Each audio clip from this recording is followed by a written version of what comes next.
Means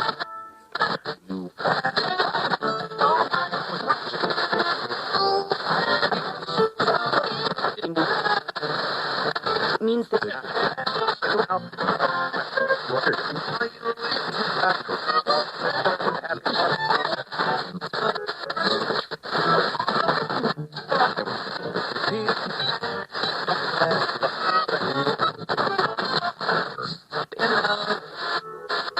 do it.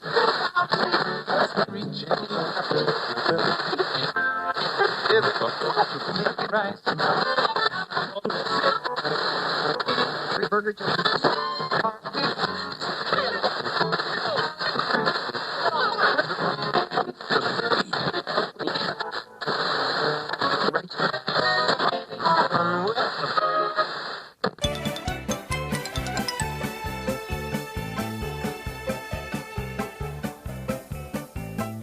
Welcome to Hour 3 of Airchecks.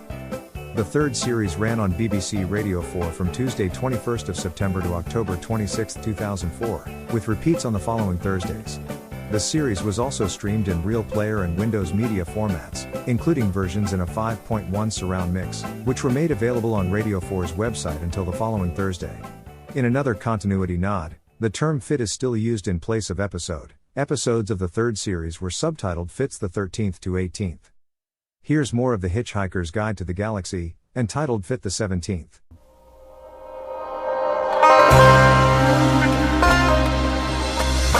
The Hitchhiker's Guide to the Galaxy by Douglas Adams.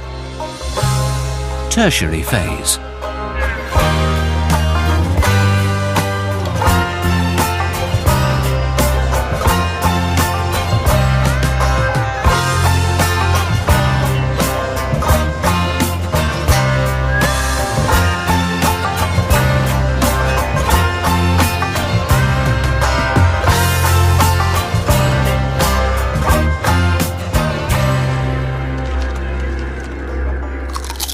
The Hitchhiker's Guide to the Galaxy states unequivocally that it's a mistake to think you can solve any major problems just with potatoes. For example, consider the insanely aggressive race called the Scholastic Armor Fiends of Striterax.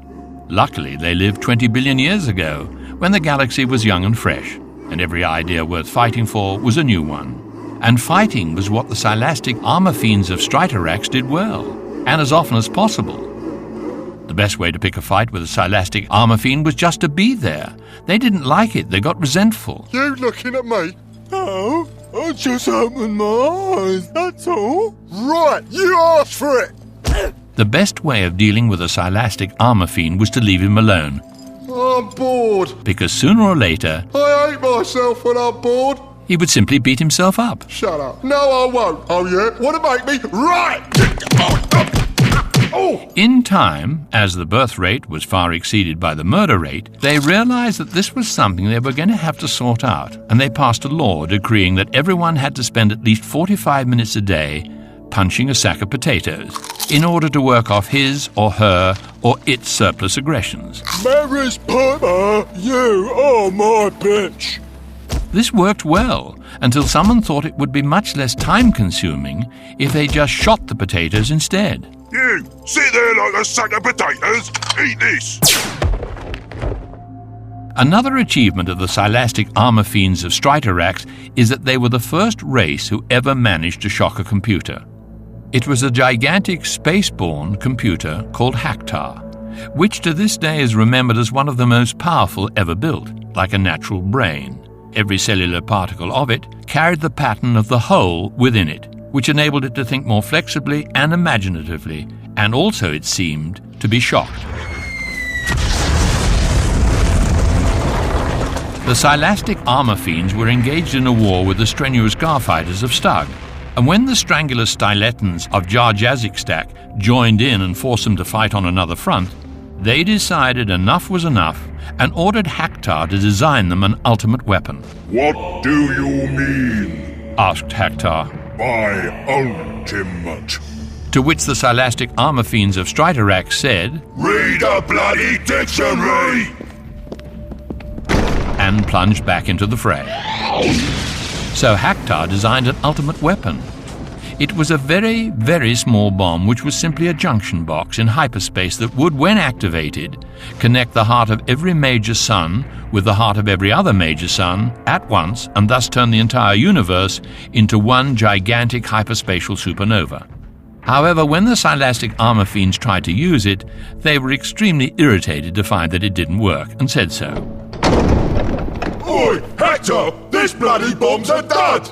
Hector tried to explain. I was shocked by the whole idea, and I worked out that there is no conceivable consequence of not setting the bomb off that is worse than the known consequence of setting it off. And I have therefore taken the liberty of introducing a flaw into the design. What do you mean, a flaw? The Silastic armor fiends disagreed with Hector. If we wanted a Duff bomb, we'd have built it ourselves. You're space dust, pal. You and the asteroid you rode in on.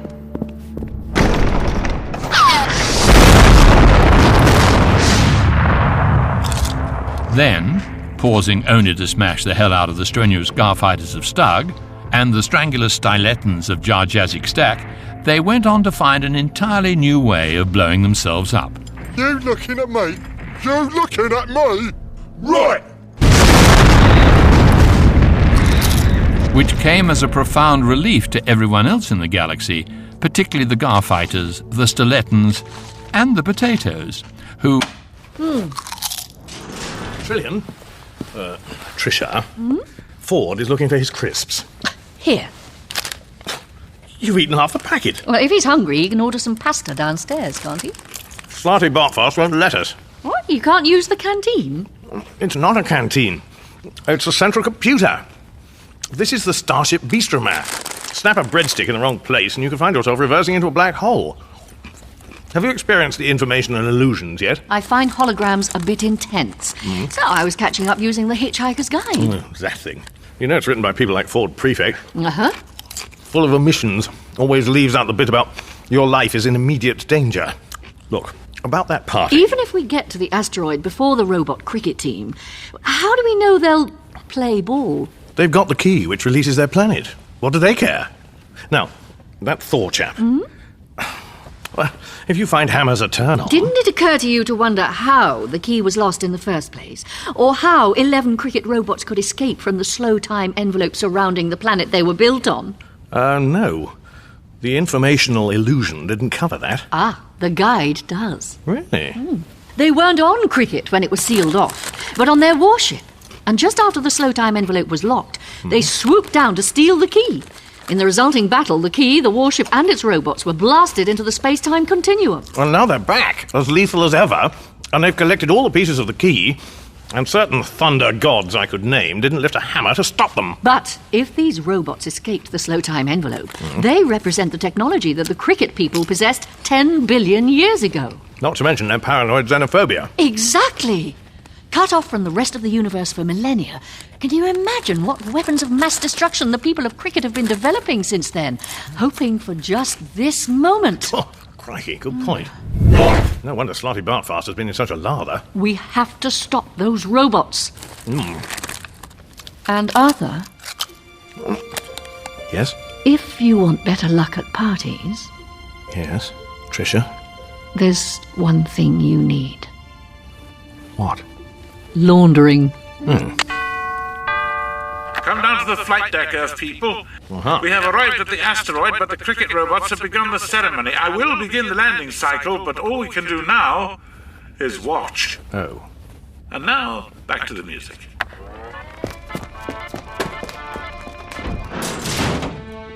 On the mile-wide asteroid pursuing a lonely and eternal orbit around an enclosed star system, Arthur Dent, Slarty Bartfast, Ford Prefect, and Trillian find themselves party to an astonishing scene.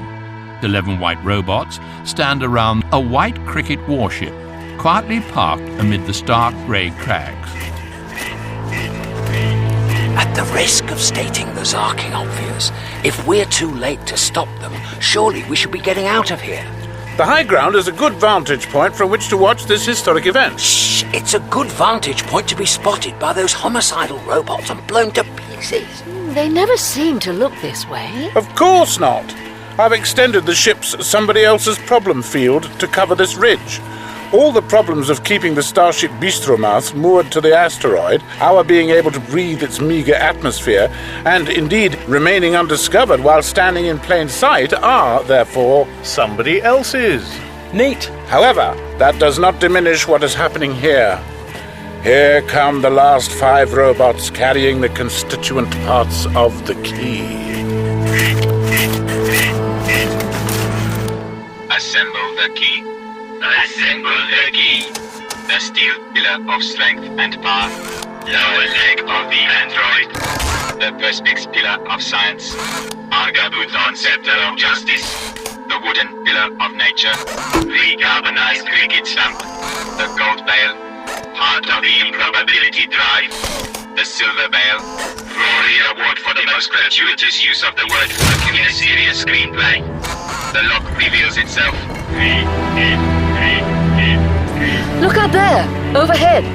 Can you see it? A huge black patch of nothing with stars around its edge. The cricket dust cloud. Makes you think, doesn't it? That at any moment a fleet of battle cruisers will come swarming out of it, wanting to kill everything, everywhere. It's getting bigger. Very quickly. This asteroid is moving inside it. Shh! The lock is revealed. 3 long grooves connected at one end by 2 small wiggly grooves. Oh, of course! What are they doing? It's too dark to see. Insert the key. Don't worry. I think I've guessed. Insert the key. Later editions of the Hitchhiker's Guide to the Galaxy do include sound effects to illustrate its more obscure entries. However, as the editor-in-chief, brackets, sound-Ursa minor, close brackets, would be the first to admit, some of their efforts, such as that one, might perhaps have benefited by his team going that extra light year. Even the airless trolls of Fidelio 6 would agree that banging a Megadodo Corporation souvenir coffee mug on the editor-in-chief's office minibar scarcely cuts the mustard. It is for this reason that the latest update features the work of the small but dedicated independent company Philadelphia Soundscapers. Their reputation was established not so much with their awe-inspiring repertoire of bangs, bells and whistles, but with their now famous 783,000 bespoke varieties of silence, such as and, the latter winning several major awards. Indeed, Soundscapers argue that there are times when only a medium which bypasses the optic nerve can truly do justice to the ineffability of the galaxy. Take, for example, the unlocking of the Wicket Gate. Space unpinches itself, and the silence is shattered in a mind-hurting instant as the key slowly turns in the lock. And to recreate this, Soundscapers have opted for this stark yet elegant compromise. Insert the key. Is that all?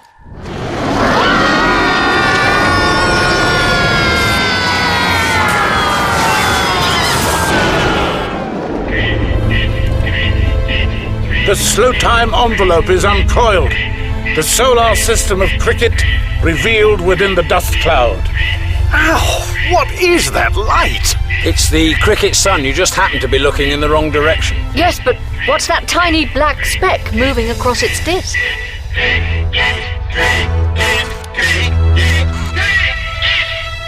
Slightly part fast. Are you certain there are 11 cricket robots? Absolutely.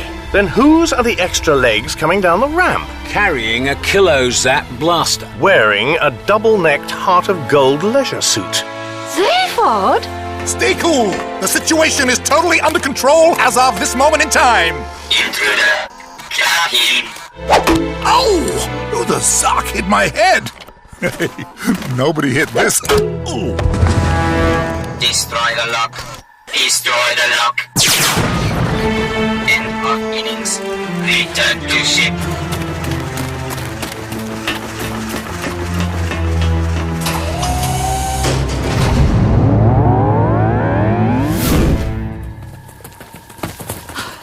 Zayford? Hey, baby. My head's a banging like a pair of wildebeest on heat.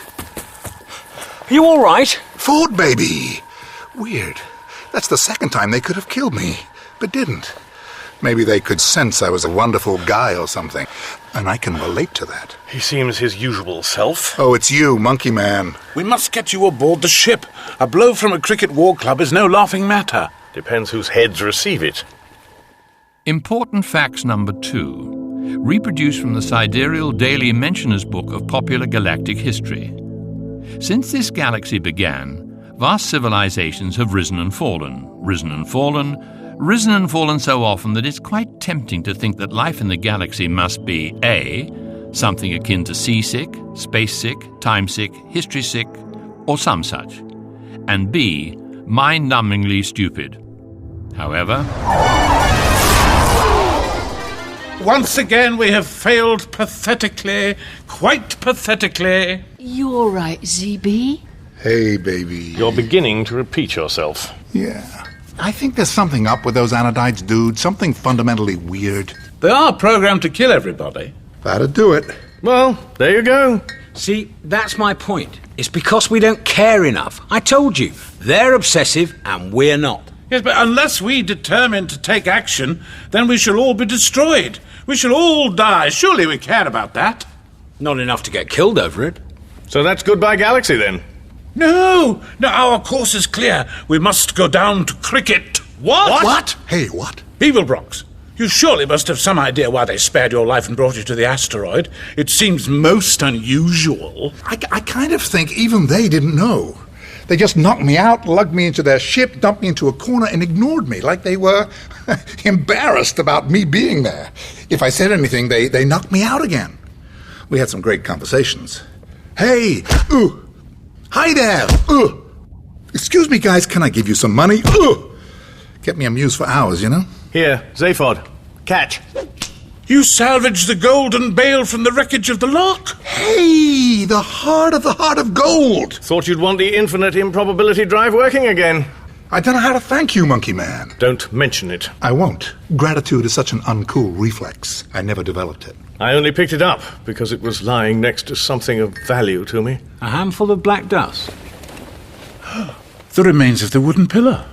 Reduced to ashes again, I'm afraid. But a valued keepsake for an Englishman who once loved his cricket.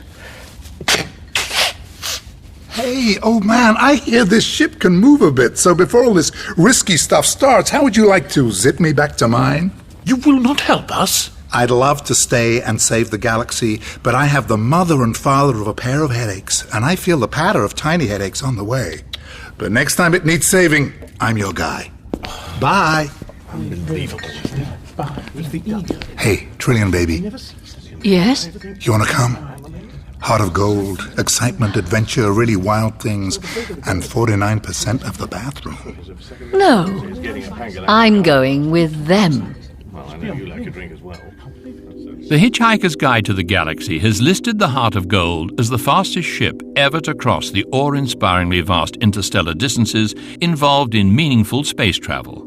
However, having returned Zaphod Beeblebrox to the Heart of Gold, and leaving him with a sense that his popularity has diminished in direct proportion to his urge for self-preservation, the Starship Beastromath races back to cricket, logging speeds in excess of 10 to the power of 17,000 R on the more open stretches. R in this case is a velocity measure, defined as a reasonable speed of travel that is consistent with health, mental well-being, and not being more than, say, 5 minutes late. It is therefore an almost infinitely variable figure according to circumstances, since the first two factors vary not only with speed taken as an absolute, but also with awareness of the third factor. Unless handled with tranquility, this equation can result in considerable stress, ulcers, and even death.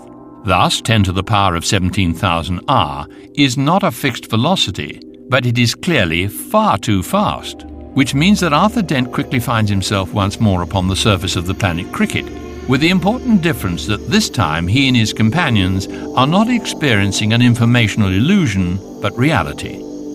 This is Cricket itself, and they're standing on it. The strong grass under their feet is real.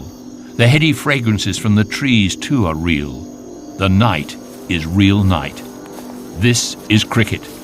the place that could not countenance the existence of any other place, whose charming, delightful, intelligent inhabitants would react with fear, savagery, and pathological hate when confronted with anyone not their own. Possibly the most dangerous place in the galaxy for anyone who isn't a cricketer to stand.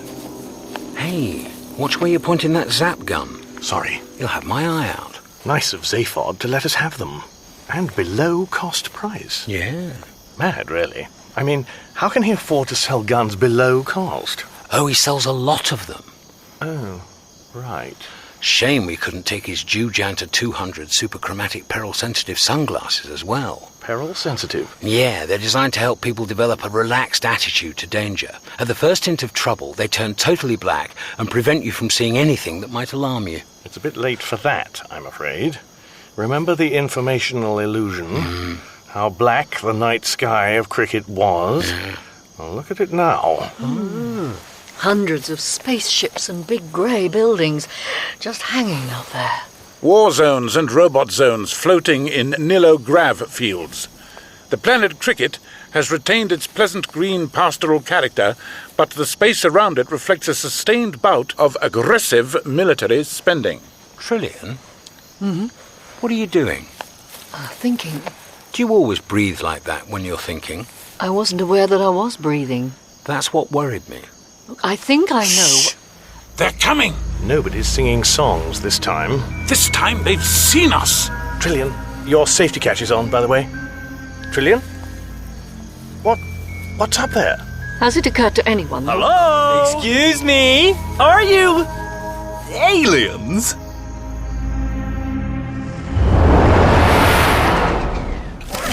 Pleased to be of service. Oh, computer! Thank you. Hi there! Eddie at your service, ungagged and with fully functioning improbability drive. Whatever. Open the all frequencies emergency channel. Oh, that's for emergencies only. Are you sure you're experiencing an emergency? This is an emergency, screen face. Now open the channel. Okay, just doing my job, buddy. Emergency dispatch. This is Zaphod Breebelrocks. You like a drink, right? This is an emergency, fella. The worst kind. I'm fresh out of olives. Go take a ride on a comet. Sheesh. Computer. Hi there. What was my last score on Grand Theft Cosmo? You scored 3 points, big guy. Championship score to beat is 7,597,220. Yeah, okay. Feed my score and that other one into the guidance system. Then hit maximum acceleration. Consider it hit. Want to fasten your safety straps? Nah, thrill me. You got it.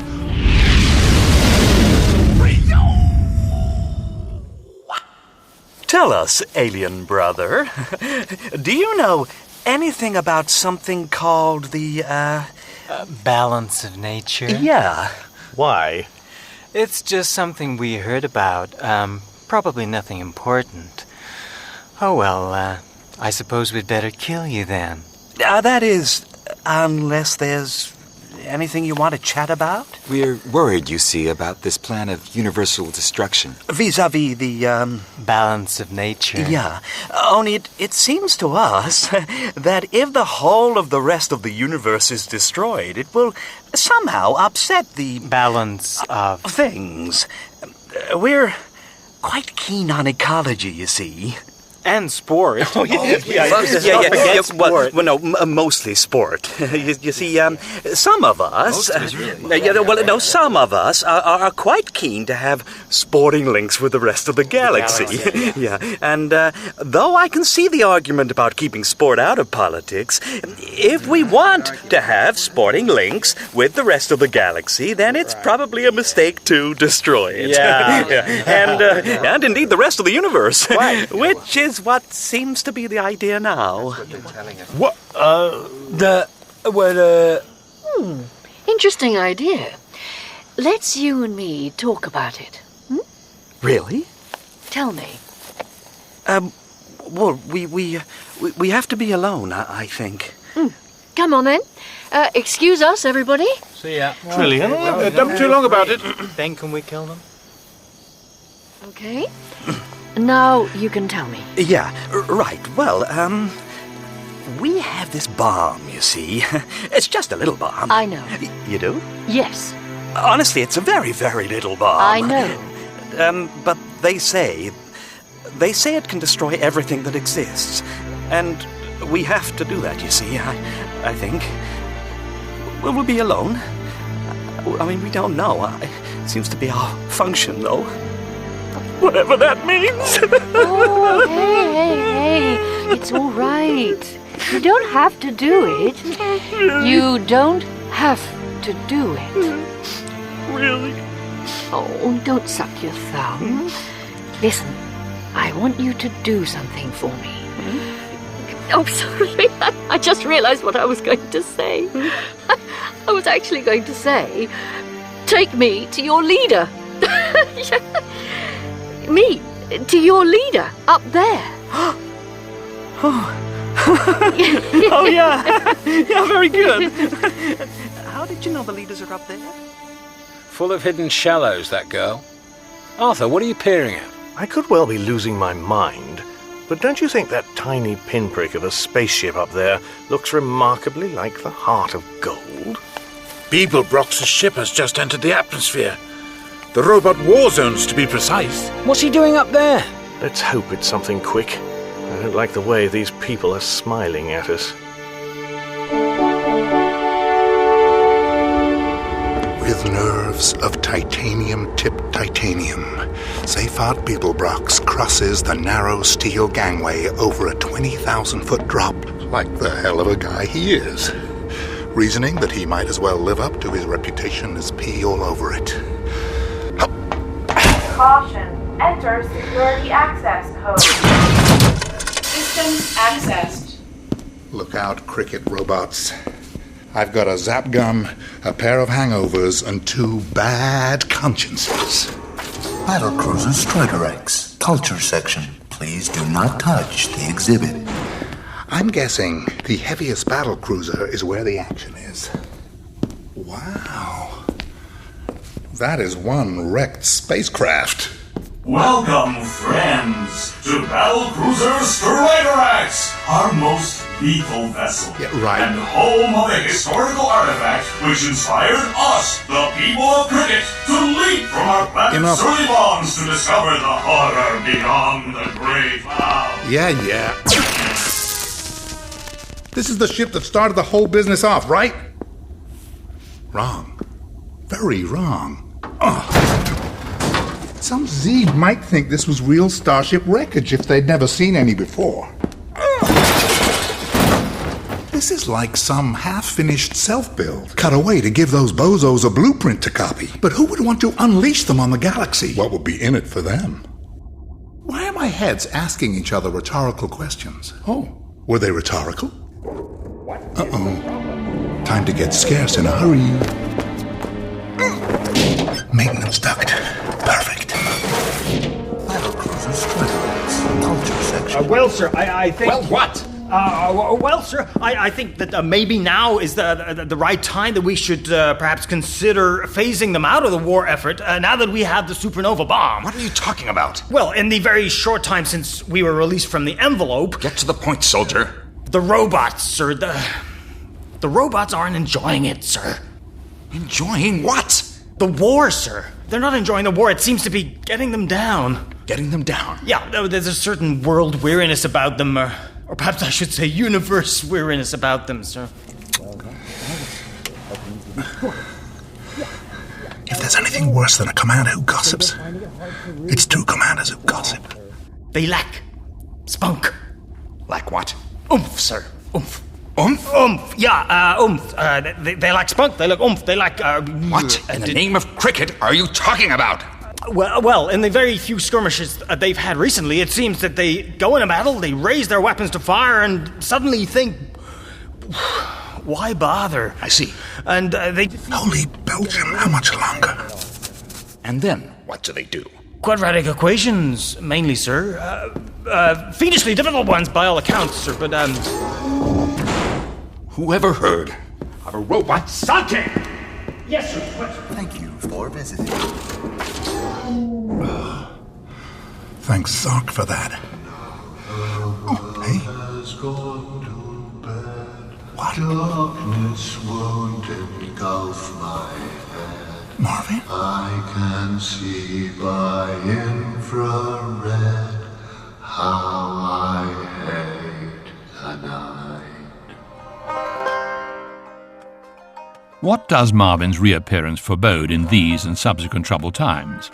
How will Trillian convince the elders of cricket to grow up? And will Arthur Dent find time to get his dressing gown laundered? The loose ends await tying up in the final part of this tertiary phase of The Hitchhiker's Guide to the Galaxy. In that episode of The Hitchhiker's Guide to the Galaxy by Douglas Adams, William Franklin was the book. Simon Jones played Arthur Dent, Geoffrey McGivern, Ford Prefect, Mark Wing Davey, Zaphod Beeblebrox, Susan Sheridan, Trillian, Stephen Moore, Marvin, Dominic Hawksley, the Cricket Commander, and Richard Griffiths was Slarty Bartfast. Roger Gregg played Eddie, Bob Golding, the Dispatcher, and Mike Fenton-Stevens and Philip Pope were most of the population of cricket. The announcer was John Marsh. The surround mix was by Paul Dealey and the live FX by Ken Humphrey. The script editor was John Langdon and the music was by Paul Wicks-Wickens. The production assistants were Laura Harris and Joe Wheeler. The programme was adapted, directed and co-produced by Dirk Maggs. The producers were Helen Chatwell and Bruce Hyman, and it was an above-the-title production for BBC Radio 4.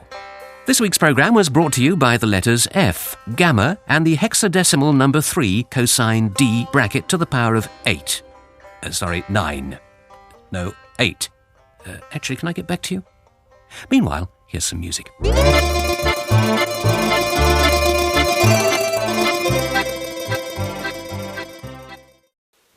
Now on BBC Radio 4, the final episode of The Hitchhiker's Guide to the Galaxy, Life, the Universe and Everything, in which Arthur plays a straight bat.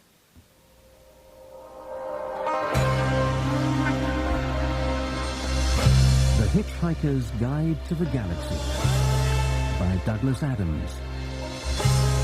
Tertiary Phase.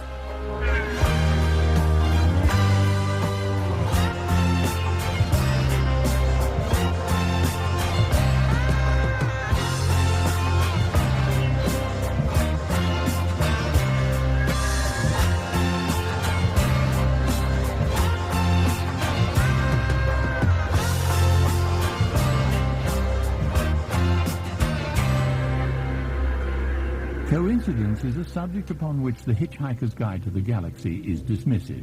This is unsurprising because a universe of such infinite possibility, and indeed a fair degree of improbability, is a virtually limitless playground for the laws of cause and effect. Consequently, the strangest things can, and more often than not do, happen. What you just heard was a blooper. A mistake made in live broadcasts all the time. Before that was The Hitchhiker's Guide to the Galaxy, entitled Fit the 17th. Here's the final episode of the Tertiary Phase series, entitled Fit the 18th.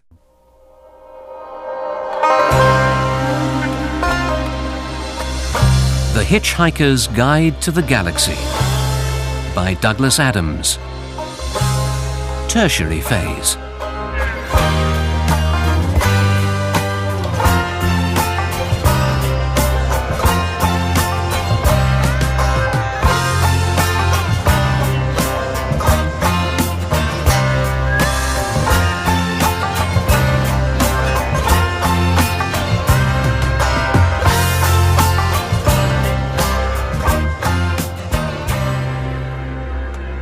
Coincidence is a subject upon which The Hitchhiker's Guide to the Galaxy is dismissive. This is unsurprising because a universe of such infinite possibility, and indeed a fair degree of improbability, is a virtually limitless playground for the laws of cause and effect. Consequently, the strangest things can, and more often than not do, happen. And thus the legal department of the Megadodo Publishing Corporation has slipped in a caveat to the effect that a publication which relies so heavily on unsolicited contributions from strangers who wander into the editorial department during its near-permanent lunch hour is not in a position to verify the claims made in all or any of its articles. So on your own heads be it. Thus it seems that the game known as cricket, with a C, played on Earth in the last 3 or 4 centuries before its destruction, was not unconnected to a series of interplanetary wars fought 10 billion years previously on the opposite side of the galaxy. Certainly, the trophy known as the Ashes was a vital part of that distant and unfinished story, which is why the Ashes are still wrapped in a grubby handkerchief in the pocket of Arthur Dent's even grubbier dressing gown, as he waits with Ford Prefect and Slarty Bartfast for death or deliverance on the surface of the planet Cricket, with a K. It is at this point that the discomfort caused by gripping a heavy firearm is no longer something that Arthur can keep to himself. Ford, this gun's giving me cramp. It's not as if we stand a chance when these people decide to rush us. Yeah, well, we can take a few of them with us if they do. I'd love to wipe those vapid smiles off a few faces. Patience, patience. Trillian is negotiating with their leaders, and Beeblebrox is up there somewhere. He may have a plan of his own. Comrades, there is still hope that the universe can be saved. Not much of one, though, I have to say. And for this, we're relying on Zaphod. Sucking fartworks, I need a drink. Would you like a glass of water, brother, before we kill you? I will fetch. Maybe later. Thanks. Keep back. According to the Vogon Companion to Modern Intergalactic Hostility, the region of the galaxy in which our protagonists find themselves has had a history of violence longer than an immortal's memory.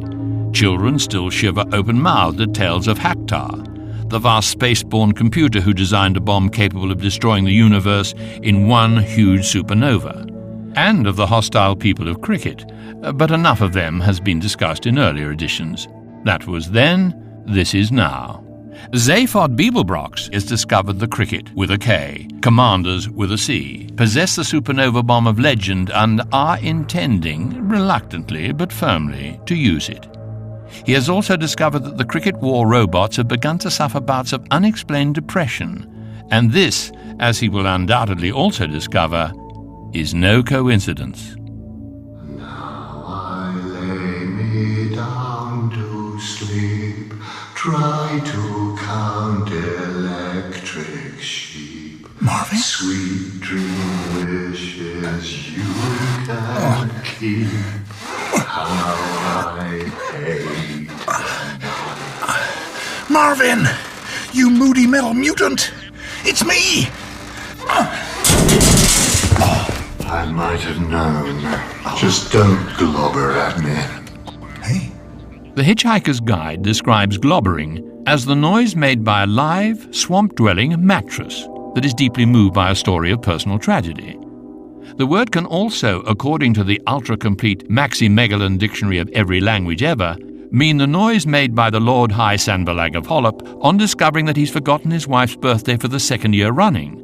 Since there was only ever one Lord High Sandbalag of Hollop, and he never married, the word is only ever used in a negative or speculative sense, and there is an ever-increasing body of opinion which holds that the ultra-complete Maxi-Megalon Dictionary is not worth the fleet of lorries it takes to cart its micro-stored edition around in. Strangely enough, the dictionary omits the word floopily, which simply means in the manner of something which is floopy. Hey, great to see you, kid! Hi, 15! Oh, hey, was that you singing so floopily? I am in particularly scintillating form at the moment. You're alone, then? Pain and misery are my only companions. And vast intelligence, of course. And infinite sorrow, come to think of it, which I will long before you. Yeah. Hey, where do you fit into all this? Through this interface to these electrodes here, the Cricket robots which salvaged me from the mattress swamps of Squanchella Zeta recognized my gigantic intelligence and the use to which I could put it. My brain has been harnessed to the central intelligence core of the Cricket war computer. You okay with that? I'm not enjoying the experience, and neither is the computer. I think I know how it feels. Of course, the mere coordination of an entire planet's military strategy is taking up only a tiny part of my formidable mind. The rest of me has become extremely bored, so I have taken to composing short, dolorous ditties and saving your life. You're the reason the robots didn't kill me? Both times? Well, 3 times now. What? Intruder. Kill on sight. Whoa! Hold it, dude. You don't want to start shooting me. I know. I'm far too depressed to pull the trigger now. Marvin, was that you? Why stop now, just when I'm hating it? You must have a terrific outlook on life. Don't talk to me about outlooks. Hey, stay cool, baby. You're doing a great job. Which means, I suppose, that you're not going to release me or anything like that. Kid, you know I'd love to. But you're working so well. I gotta find Trillian and the guys. Any ideas? I mean, I got a whole planet to choose from. Could take a while. They are very close. You can monitor them from here. Watch the screen. So you have been totally manipulated. Where's that? The council chamber of the elders of cricket. Just think about it. Your friend has minutes to talk them out of unleashing the bomb. Your history is just a series of freakishly improbable events. And having served my time on the Heart of Gold, I know an improbable event when it materializes a 6-foot stuffed pink aubergine in my shower cubicle. Your complete isolation from the galaxy was freakish for a start. Right out on the very edge, with a dust cloud around you. Then this spaceship that crash-landed on your planet. Oh, that's really likely, isn't it? Alien female. Although it is very kind of you. What are the odds against it intersecting perfectly with the orbit of the one planet in the galaxy that would be totally traumatized to learn that it wasn't alone? It's a setup. The spaceship was just a cleverly made fake. She's right, I've seen it. It's a fake. How depressingly predictable. Someone was feeding you what you needed to know. But we didn't. Of course you didn't realize it was going on. This is exactly my point. You never realized anything at all, like this supernova bomb. How do you know about that? I used scientific deduction, which is more than you have done. If you were bright enough to invent something that brilliant, you'd have worked out that it would take you with it as well. What is this bomb thing anyway? The supernova bomb. It's a very small bomb. Yeah? That could destroy the universe if activated. Good idea, if you ask me. So where is it? On the pillar standing between the elders and Trillian. Top of the screen. On command, the cricket robot next to Trillian will detonate it with his war club. Dumb stupid that I very much doubt, that you've been able to build the bomb properly without any help from Haktar for the last 5 years. Who's this Haktar guy? The brains of the outfit. I feel sorry for him already. Young lady, you have had your say in this matter. But as an alien life form, your deductions are ineluctably flawed. We have no alternative, therefore, but to carry out our plans. No! Robot, do your duty. Marvin! Nothing I can do. The robot's on an independent circuit. Detonate the bomb. Detonate the bomb. Wait! Wait. Waiting. You're very different from the people you rule on the ground. You've spent all your lives up here, where the atmosphere is thinner. You're more vulnerable to influences from beyond, radiation, dust particles. The people don't want you to do this. Why don't you check with them first? Detonate the bomb. Detonate the bomb. Oh! Oops. Okay, so you've got a nasty hole in your wall. If that bomb's so brilliant, why didn't it go off? It is brilliant, but they aren't. They've spent the last 5 years building it and they still haven't got it right. They're as stupid as any other organic life form. I hate them. Influences from beyond. Radiation. Dust particles. Elders of cricket. I need transportation. I need my friends. And I need them now. But we need a hug. The ability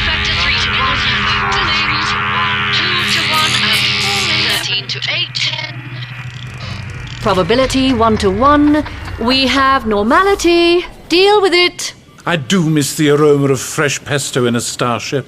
Come on, Arthur. You cleaned that dressing gown yet? I miss being connected to a war computer about as much as I miss the pain I feel in all the diodes down my left-hand side. Which is not at all. We're in position at the dust cloud perimeter, folks. Ready. We should have drawn straws. Hey, uncool and potentially risky. Suppose I drew the short one. How do we know there's anything out there apart from a cloud of black dust? I could tell you if you asked me politely, which you wouldn't. Please, Marvin? A pocket of pseudo-gravity has opened around the ship with an oxygen-nitrogen atmosphere. We're being invited here. There's a very powerful intelligence at work. Like you'd notice. Eddie? Airlock open, folks.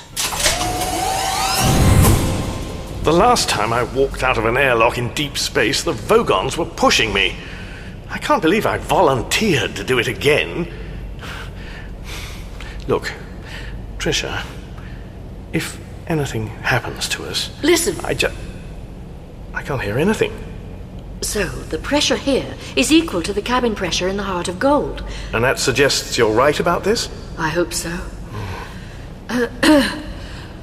Hector? Hector! I would like you to meet my friend, Arthur Dent. I wanted to go off with the Thunder God, but he stopped me, and I really appreciate that. He made me realize where my affections really lay. Is that actually relevant right now? I'm not sure. Hello? Hector? Won't you both come out? I promise that you're perfectly safe. By which people usually mean we're not. Come on, Arthur. But it's empty space. Have faith. I do. I also have fear and a propensity to bruising. I have nothing to offer you by way of hospitality but tricks of the light. It is possible to be comfortable with tricks of the light, though, if that is all you have. Good grief. It's a sofa. The sofa. The one that Ford and I escaped from prehistoric Earth on. Why does the universe keep doing these insanely bewildering things to me? Please, make yourselves comfortable. Oh, yes, thank you. It's like an old friend. And I really must congratulate you on the accuracy of your deductions. Well, I didn't deduce anything myself. I'm just here because I'm sort of interested in life, the universe, and everything. That is something in which I, too, have an interest. Well, we should have a chat about it sometime. Over a cup of tea. Impressive. I'll be mother, then, shall I?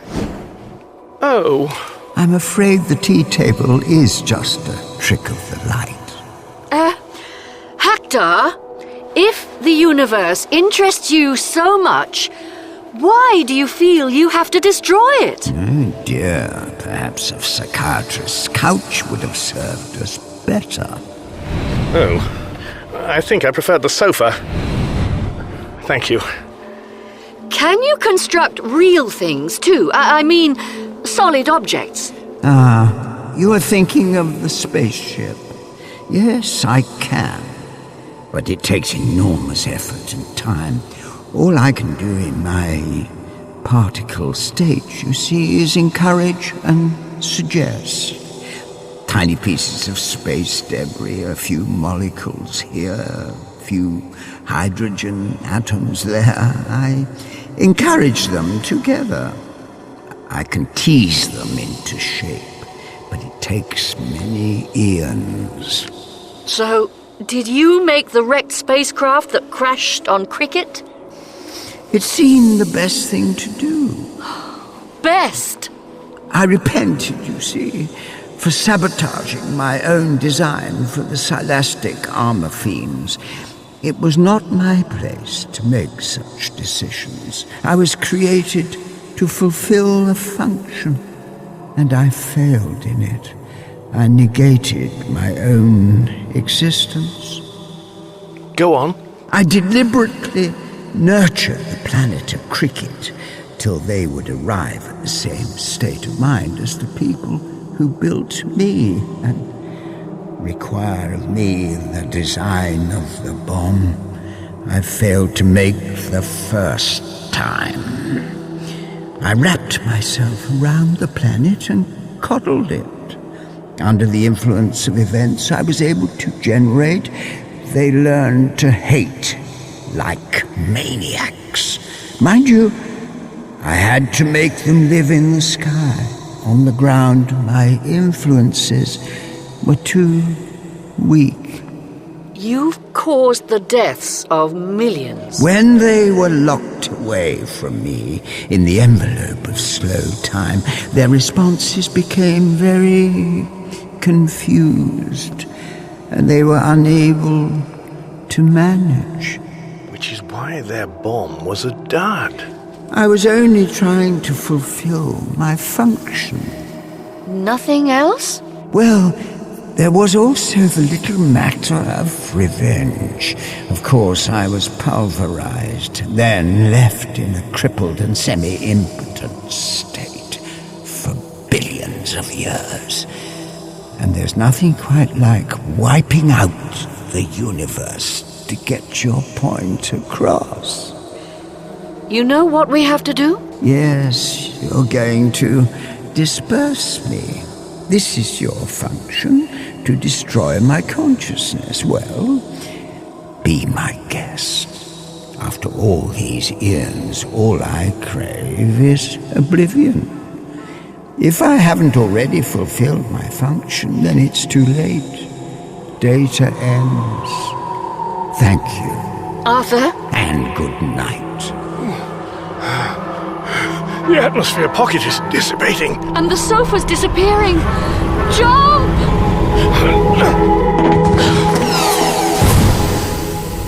Eddie, the vibration field.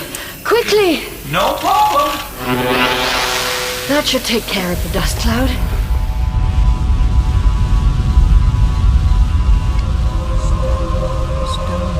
Listen. I have fulfilled my function. It's Hector. I have fulfilled my function. I think he's glad to have the burden of existence lifted. Some people have all the luck. I have fulfilled my function. Well, that would appear to be that. Just about. Just about? I think we should take the ashes back to Lord's.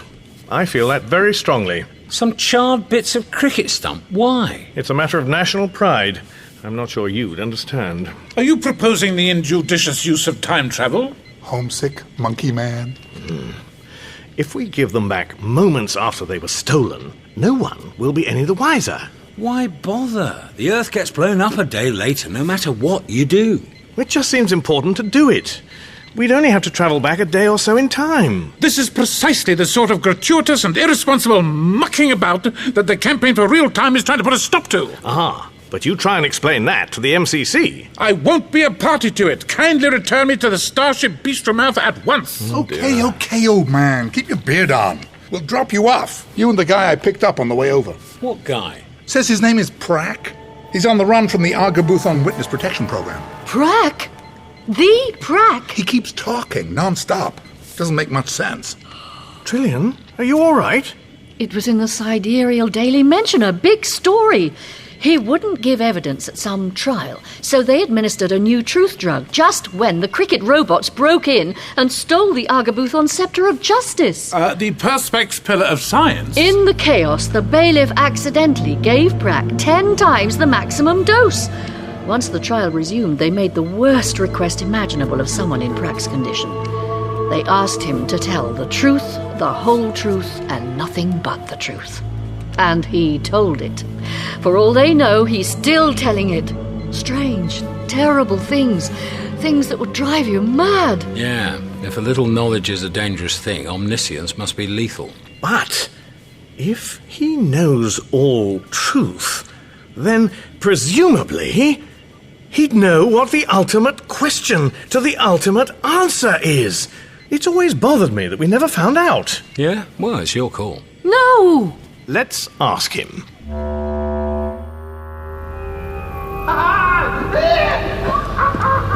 Thank Zarquan, the hole's soundproof. This motor mouth can really ratchet. Poor thing.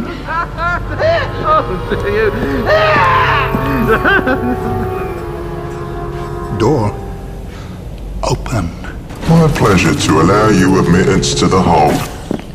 Hello? Oh, hello. Do you have a cigarette? Sorry, no.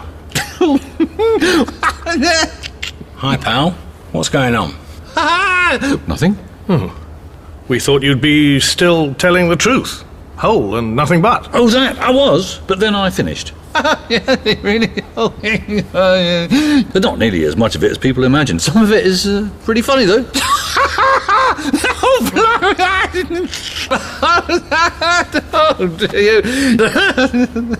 Tell me about it. Oh, I can't remember any of it now. I thought of writing some of it down, but then I thought, why bother?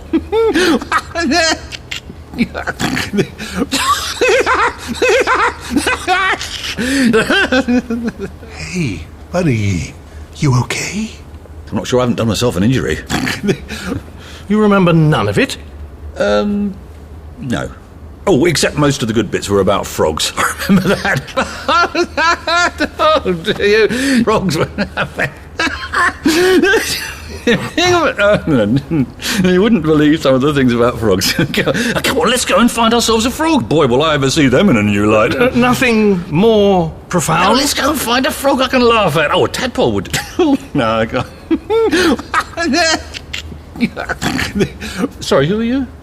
My name is Trillian. Uh-huh. A Ford prefect. Oh, yeah. And I am Seyfarth Beeblebrox. So what? And what's this? Me? Oh, my name's Arthur Dent. No kidding. Well, you're Arthur Dent? Well, the Arthur Dent? Blimey! You... Arthur Dent, you really... You just leave the frog standing. He's not well. The constant laughing's wrecked his body.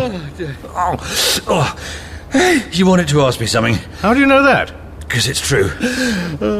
Well, I did have a question. Or rather, what I actually have is an answer. I wanted to know what the question was. Well, the question I would like to know is the ultimate question of life, the universe, and everything. Yeah. All we know is that the answer is 42, which is a little aggravating. 42? Yeah. Yes. That's right. Yeah. Oh, you didn't know? Yes, the question and the answer are mutually exclusive, I'm afraid. Knowledge of one logically precludes knowledge of the other. It is impossible that both can ever be known about in the same universe. Oh. Yeah. Except if it happened, it seems that the question and the answer would just cancel each other out. Oh, and take the universe with them, which would then be replaced by something even more bizarrely inexplicable. It is possible, of course, that this has already happened, but there is a certain amount of uncertainty about it. There certainly is. Yeah. I was just hoping there might have been some sort of reason. Well, actually, there is one other thing I can remember. Apart from the frogs. Later. What was it? Oh, yes. God's last message to his creation. Would you like to know what it is? Ford? Look, do you want to know about it or not? Yeah. Okay, then. yes, all right. Well, if you're that interested, I suggest you go and look for it. It is written in 30-foot-high letters of fire on top of the Quentalus Quasgar Mountains in the land of Savor-Biopstri on the planet Preliumtan, third out from the sun's arse in galactic sector QQ7 active J Gamma. It is guarded by the majestic Vantracell of Lob. Sorry, it's where? It is written in 30-foot-high letters of fire on top of the Quentalus Quasgar Mountains in the land of Savor-Biopstri on the planet Preliumtan. You might want to write this down. Third out... Sorry, which mountains? The Quentalus Quasgar Mountains in the land of Savor-Biopstri on the planet... Have you got a pencil? Me? Which land was that? I didn't quite catch it. Savor-Biopstri on the planet... Savor-Biop? Well, for heaven's sake... Poor thing. It was too much for him. Bummer. How about it, Arthur? Want to go in search of God's last message to his creation? Not just now, thanks. Fair enough. One of the many problems encountered in time travel is not that of accidentally becoming your own father or mother. There's no problem involved in becoming your own father or mother that a broad-minded and well-adjusted family can't cope with. There is also no problem about changing the course of history. The course of history does not change, because it all fits together like a jigsaw. All the important changes have happened before the things they were supposed to change, and it all sorts itself out in the end. The major problem posed by time travel is quite simply one of grammar, and the main work to consult in this matter is Dr. Dan Street Mentioner's Time Traveler's Handbook of 1001 tense formations.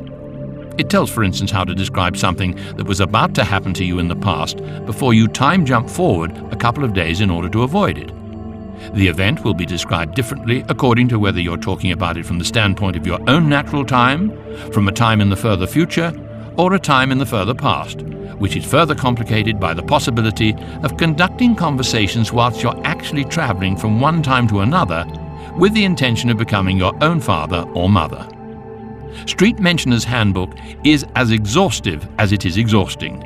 But as no reader has yet been known to get as far as the future semi-conditionally modified sub-inverted plagal past subjunctive intentional without giving up, in later editions of the book, all the pages beyond this point have been left blank to save on printing costs. The Hitchhiker's Guide to the Galaxy skips lightly over this tangle of academic abstraction, pausing only to note that the term future perfect has been abandoned, since it will have been discovered not to be. How's that? LPW.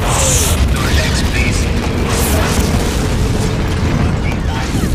Well, Fred, the Supernatural Brigade is certainly out in force here at Lord's today. I don't know what is going off. You never got lethal white robots setting fire to the stands at a Yorkshire match, Henry. Not in my day, and certainly not without a stiff argument from the groundsman. Too true, too true. The pitch here is blackened, lightly smoking towards Square Leg, and two men have just materialised on the pitch. Good Lord, I think I'm having a déjà vu. Then I'll have a pint if you're buying. And for listeners just joining us for today's play, 10 bat-wielding robots have returned to their spaceship, leaving behind them a scene of unutterable chaos. Hello? Excuse me? There's nothing to worry about. I have the ashes. They're safe in this bag. I don't think you have their attention. I have also helped save the universe. You'd think that'd be a crowd pleaser. Not anymore. Excuse me, officer. What seems to be the problem? The ashes. I've got them. They were stolen by the white robots a moment ago. They were part of the key to the slow time envelope, you see, and, well, you can guess the rest. The point is, I've got them, and where should I put them? I could tell you where to put them, son, but I'm on duty. Dirk. Is no one interested? Shall we go now? I suppose. No. Hang on. This is Lord's cricket ground, yes? What's left of it? When I was a boy, I loved cricket. Can we go now? And I always dreamed, stupidly I know, that one day I would bowl at Lord's. And as I still have the ball I caught last time we were here, oh, and one of the batsmen is still standing at the crease. Would anyone mind if I... OK, get on with it. I'll be over there, the bored-looking one. You're a pal. OK, if I bowl you one. Yes. Arthur, what are you doing? Polishing. Shiny enough, surely. The trousers, I mean. Quiet, Ford. I'm going into my run-up. Right. Arthur! Pitch down the leg side. Arthur, that's not an England batsman, it's a cricket robot. Line and length. That's not a cricket ball, it's a supernova bomb, and I bet it's not a dud either. I have made a few things. What's done is done. Hector! Arthur! Stop! I can't. Something's making me run. I have to bowl at the robot. I have fulfilled my function. How good were you at cricket? Dreadful! Right arm over and... too late! Wide. All yours, Ford! Yes! Well held! Excuse me, your bat. May I? And Dent breaks his duck. as the robot's head soars over the boundary for 6.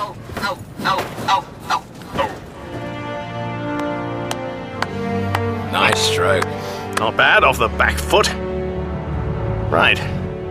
Do we have time for tea? That rather depends what you mean. Hot brown liquidy stuff? On what you mean by time. If you mean time, as in linear units yet to elapse before our inevitable mortality, that's one thing. But if you meant time, as in the metaphysical bond between space and reality, say, here, and the Vogon's imminent arrival, that's several other things. What, apart from a refreshing drink and a hot bath, does the future hold for Arthur Dent?